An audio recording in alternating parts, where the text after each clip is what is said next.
ရှင် Hi ဂျပန်စာသင်တန်းကျောင်းကနေကြိုဆိုပါတယ်။စနေတို့ဒီနေ့မှာတော့ N3 မိမိခါရာအုပ်ပွဲလို့ကော်ရီရဲ့ဒါ164ကိုရောက်နေပါပြီ။အဲ့မှာစနေတို့ကတူရေးထားတာလေးကပေါ့နော်။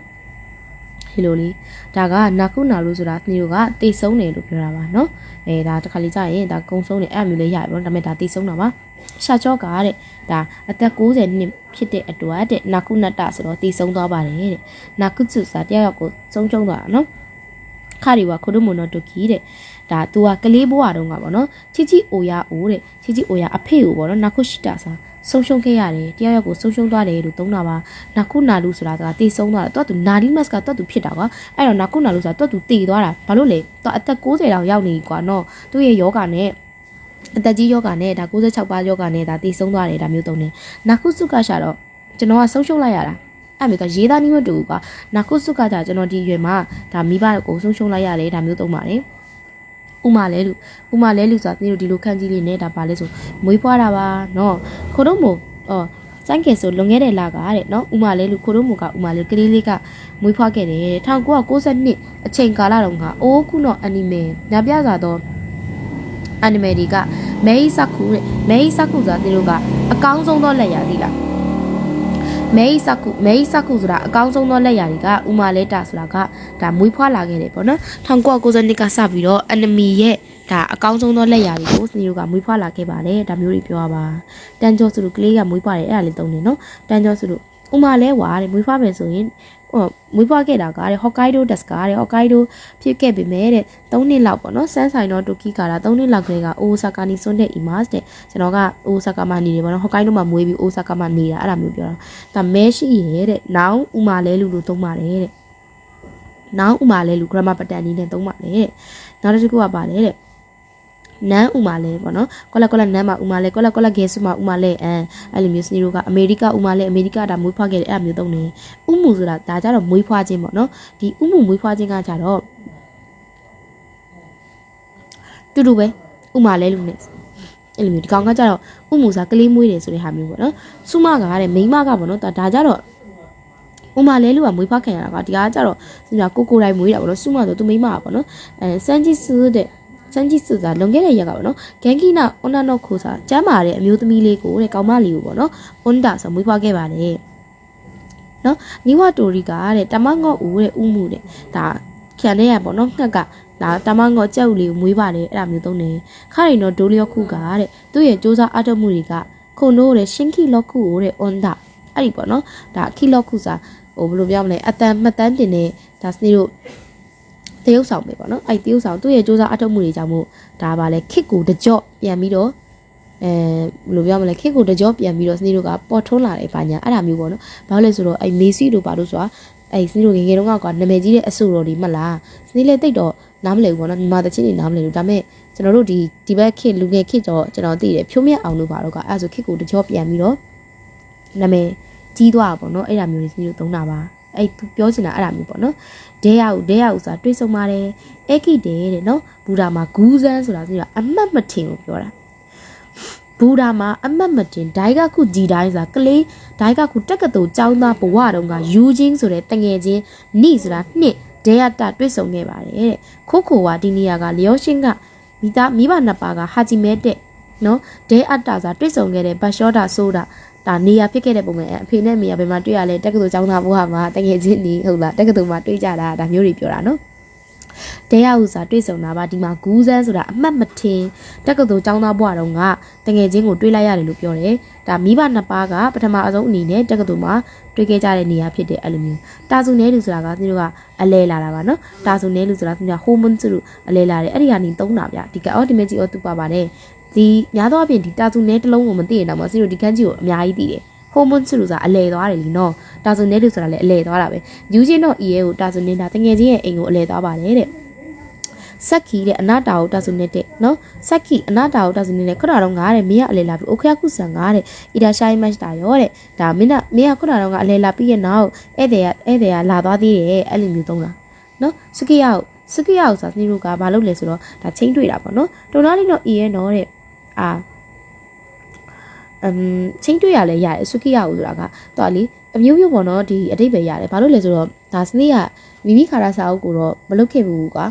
ဖတ်တော့ဖတ်ခဲ့ဘူးကွာမသိခဲ့ဘူးလို့ပြောတာဒါပေမဲ့အဲ့ N2 ဆိုရင် N2 ဖြစ်ဖြစ် N1 ဖြစ်ဖြစ်အဲ့မှာစုခိယကိုဆိုတဲ့ဟာစကလုံးကပြန်ပါတယ်ကွာပြန်ပါပြီးသူ့နေရာအမျိုးစုံပါမျိုးမျိုးနဲ့တုံးကြတယ်ပေါ့နော်ဒါအဖော်လိုက်ပေးတာတို့ဒါမျိုးလေးရတယ်ဗျာအိမ်နီးကြလူတွေနဲ့ရင်းနှီးဆက်ဆံတာအဲ့ဒါမျိုးလေးရတယ်တိုနာရီနော်အီယနော်ဟီတိုတို့တဲ့ကလျက်ကလူငယ်တဲ့ရှီတာရှိခုစားရင်းနှီးနှီးပေါ့နော်စုခိယတဲ့အီမာဆိုတာကဟိုဒိတ်နေတာမဟုတ်ဘူးနော်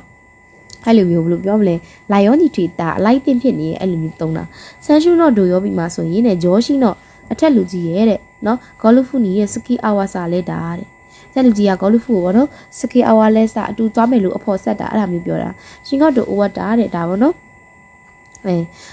နင်တို့သမင်းစားပြီလားဒါဆိုရင်ကြဒါဆိုရင်ရှက်ခုကြီးစကီယာကိုငါလည်းအတူတူဒါအတူသွားမလားဆိုပြီးတော့မေးချင်တာစုခိယိုက်ကအာလူစုခိယိုက်ကနိုင်ဆိုရင်တော့ဒါချစ်တယ်မချစ်ဘူးပေါ့နော်စုခိယိုက်ကအဲ့လိုမျိုးခရီကတဲ့စုခိယတဲ့ငါနှစ်မြောက်မှာတဲ့သူနဲ့တော့နော်သူနဲ့ဒါချင်းတွေ့ပြီးတော့ဒိတ်ပြီးတော့ငါနှစ်မြောက်မှာဆိုရင်ကျွန်တော်တို့ကခက်ခွန်းရှိတာလက်ထက်ခဲ့ပါတယ်တဲ့အဲ့လိုသုံးပါတယ်ဟောဒါဒီရောက်သွားပြီပဲနော်ဒီဟာတွေကကြတော့သူတို့ကဘာလဲဆိုတော့ရှက်ခုပြောစာလောက်ကခွေတဲ့အ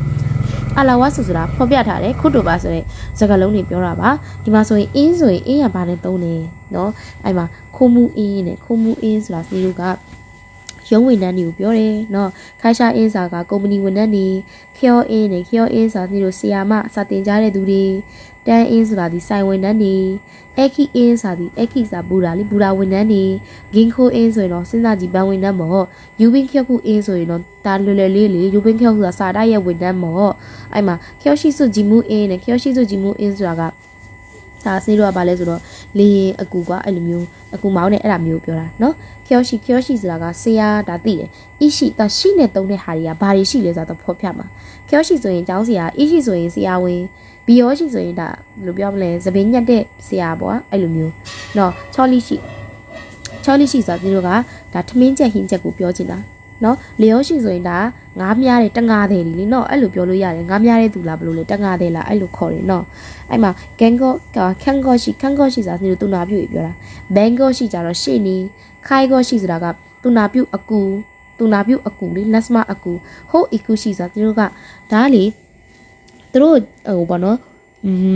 ်ဂျပန်နိုင်ငံမှာဆိုရင်ကလေးငယ်လေးဆိုရင်မူဂျိုအပ်တယ်ကွာနော်မူဂျိုအပ်တယ်ဆိုရင်သူတို့ကဟိုအီကူရှိဆိုရင်အဲ့မူဂျိုကျောင်းမှာရှိတဲ့ဒါသူတို့လေကလေးထိန်းပြီးတော့လေဆီယာမတွေလေအဲ့လိုမျိုးစာတွေပါတွေတင်ပေးတယ်အဲ့ဒါမျိုးပြောတာနော် on tan ရှိဆိုတာကားမောင်းတဲ့သူနော်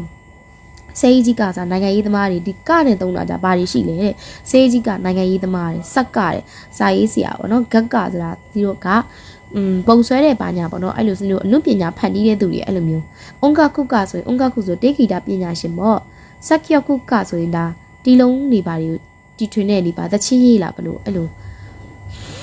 တချင်းရေးလို့ခေါ်မယ်တင်တယ်ခန်းချီကူကဆိုတာစလို့ကဒါဟိုဘယ်လိုပြောမလဲဘီတုကပညာရှင်အဲ့လိုမျိုးနော်ခေဇဆုကန်ဆိုရင်ဒါရဲစကန်အရှိဆိုတာဆရာဝန်ခိရှာဆိုတာစလို့ဘာကိုပြောရလဲဆိုသတင်းတောက်ကိုပြောတာနော်သတင်းတောက်ခိရှာဆိုတာဒီလိုသတင်းတောက်ပါအဲ့လိုမျိုး suppose ဆန်းရှုဆိုရင်ဒါအကစားလုပ်တဲ့အာကစားသမားတွေကရှုဆိုတာစနစ်ကိုအဆိုတော်ကိုပြောတာနော်ပြီးတော့စနစ်က on tan ရှုဆိုရင်ဒါဘာလဲဆိုတော့ကားမောင်းနဲ့ဒါ driver ကိုပြောတာ on tan ရှုအဲ့လိုမျိုးအော်ဒီမှာဒါလေးကလေးဖြည့်ပြီးတော့ရေးမယ် high you ဆိုတာစနစ်ကပါလဲဆိုတော့အဆိုတော်ကိုပြောတာ high you ဆိုတာအဆိုတော် your you ဆိုတာမင်းသမီးဆိုဘယ်လိုရှိမှလဲအိမ်သာကျော်စင်လို့ပါတော့ဗောနော်အဲ့တော့စနစ်တို့ကဒါဗောနော်ဟိုဗာလေအိုတိုကိုဆိုတဲ့ယောက်ျားလေးနဲ့ဒန်ယူဆိုရင်စနစ်တို့ကဒါလက်ကွက်ကြီးကိုအိမ်ရနဲ့ဆိုင်အမျိုးသားတွေအဲ့မှာစနစ်တို့သူ့နောက်ကတွဲတယ်ဒီခန်းကြီးလေးနဲ့ပြန်ရေးပါအဲ့ဒါကိုဘာလို့ဂျောယူပြီးတော့စနစ်တို့သူ့ကိုဘာလို့ခေါ်လဲဆိုတော့ဒန်ယူလို့ခေါ်တယ်နော်ဒါဒန်ယူဆိုတော့မင်းသားကိုပြောတာဒီမှာ तू မပေးထားဘူး तू မပေး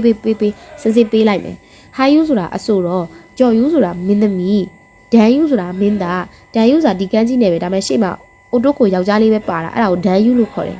အဲ့လိုမျိုးနော်တယ်လေးပါရှက်ချောစာစနစ်ကိုလက်မှတ်စစ်ကိုပြောတာယထာပေါ်မှာဆိုရင်လေလက်မှတ်တွေပါထုတ်ပြနေယထာကိုခိုးပြီးတက်တာလားအဲ့ဒီလက်မှတ်စစ်ကိုပြောတာနော်ရှက်ကုနင်းစာစနစ်တို့ကဒါပါလဲဆိုတော့လက်မှုပညာတွေပေါ့နော်ဘယ်လိုလဲဆိုတော့ဘီးလေးတွေလောက်တာတို့ဘာလို့အဲ့လို necklace လေးတွေလေ fancy လေးတွေလောက်တာအဲ့ဒါမျိုးကိုပြောချင်တာဒိုင်းကူစာစနစ်တို့ကလက်သမားကိုပြောတာနော်လက်သမားစာအိမ်ဆောက်တဲ့လက်သမားပေါ့နော်ရှိချင်းစာစနစ်တို့ကပြဆရာကိုပြောတာပါဂျေကျော်ကဘာလဲရှောလိုင်းနေတော့နာနီယိုရှိတိုင်းစာနင်ပါကိုလုပ်ချင်လဲဆိုတော့ငယ်ငယ်တုန်းကပေါ့နော်စနေလဲဂျပန်သွားမယ်ဆိုပြီးအင်တာဗျူးကြီးဖြစ်ခဲ့သေးရပဲ နောက်ပဲပါလဲရှော့လိုက်နေ GH ကိုယာလီတိုင်းနေအနာဂတ်မှာကိုပိုင်လုပ်ငန်းတွေပါလှုပ်ချင်တာတွေပါအဲ့လိုမျိုးတွေပြောတာပေါ့နော်အဲ့ GH ကစနေလေဒီစနေကပြောရလေစမတုံမဲစာအုပ်တို့ရှင်းကန်းဆန်းတို့နဲ့တင်ပြီးတော့ဒါလုပ်ခဲ့တာဒီဟာကိုတော့မိမိခါတာကို safety လုပ်ခဲ့တဲ့သူလို့အဲ့တော့စနေအဲ့တုန်းကစမတုံမဲလည်းတင်တယ်ရှင်းကန်းဆန်းလည်းတင်တယ်ပေါ့နော်N2 N3 စာအုပ်ထဲမှာမပါဘူးမပါတော့ဟာကိုကအဲ့တုန်းက interview ပေါ့နော်ကိုပိုင်အလုပ်ကိုလုပ်တာဘလို့ပြောရလဲမသိဘူးသိချင်တာနောက်ပိုင်းဒီ N3 ဖြေတော့ကြာမှဒီစာအုပ်ကိုလုပ်တော့ဒီ GH ကဒီကပါတာပါလားဆိုပြီးကိုယ့်ကိုနားလဲသွားတာအဲ့လိုမျိုးတစ်ခါလေကြာဒီလိုစာအုပ်တွေကပြောချင်တဲ့အတိတ်ပဲကတချို့စာအုပ်တွေကကြတော့စလုံးအစ်စ်တွေပါတယ်တချို့စာအုပ်တွေကစလုံးအစ်စ်တွေကပါချင်မှပါတယ်စာအုပ်တစ်ခုနဲ့တစ်ခုကွာမတူ